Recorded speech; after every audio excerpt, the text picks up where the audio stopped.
with another healthy snacks video. These ones are super easy to make. I want to show you guys that snacks don't have to be like super elaborate or fancy to be healthy. They're all really quick, easy, and delicious. If you're new, don't forget to subscribe and let's go make some healthy snacks. So the first snack we're making is this berry bowl, and if you follow me on Instagram, you've definitely seen this. This is one of my favorite snacks right now. So I take a bunch of blueberries, and to that I add a big heaping tablespoon of almond butter. We have lots of fiber from the blueberries, some sweetness, and then some healthy fats from the almond butter. And then on top, for a little bit of crunch, because I love crunch, I add some cacao nibs, which are really high in antioxidants that give you that chocolate flavor, that little bit of crunch, and with the blueberries and the almond butter, it tastes delicious.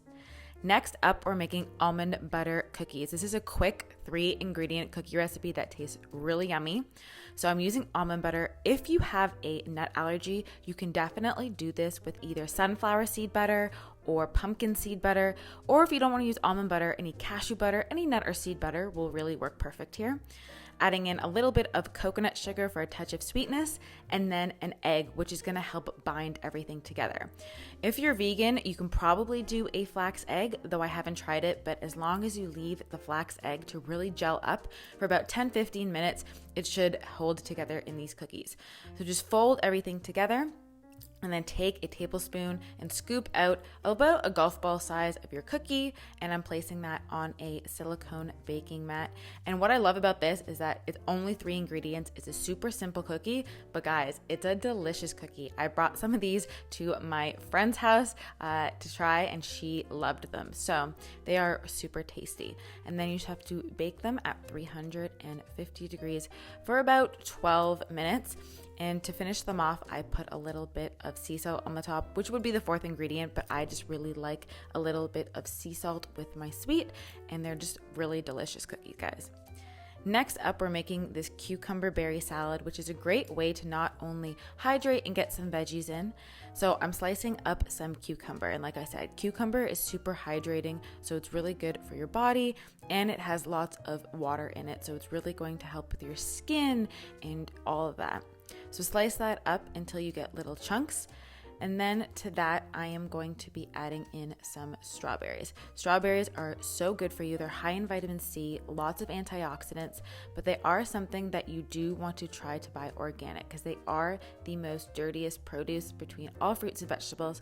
They found 18 different pesticides on them. So if I could encourage you guys to buy one thing organic, it would definitely be strawberries. Strawberries and the cucumber really work well together here, but you could definitely switch it up for any other type of berry too. So just slice that up, and what I like about this is that it's a very filling snack because the water from the cucumber is super hydrating, and then we have the strawberries. So I'm putting that into a bowl, and then to that I'm going to be adding on some hemp hearts. Hemp hearts are great because they are loaded with omega-3s, they've got protein, fats, and fiber. So all of this really works well together to make it a nice filling snack. On its own, it may not be as filling, but when we add in the healthy fats from the hemp hearts, it makes it more of a filling snack and you get all of those added benefits. And then we're making the super simple tomato pesto toast. So I really like to keep sweet potato toast on hand in either the fridge or the freezer, and then you can either put it in the oven, or what I do is I just pop it in the toaster like regular toast. And I'm adding on some pesto here. That's just like a dairy-free pesto. You could do any kind of spread here though, to be honest. You could do a paleo hummus, you could do whatever you want, but I really like the combo of pesto and tomato. It's kind of like very summery, but also Italian. Load that on the top, and it came together in like 5 seconds. Okay guys, I'm going to leave my healthy snacks playlist right here with tons more ideas that are all super easy and delicious, and of course, nutritious. I hope you guys are all having a great day, and I will see you in my next video. Bye guys.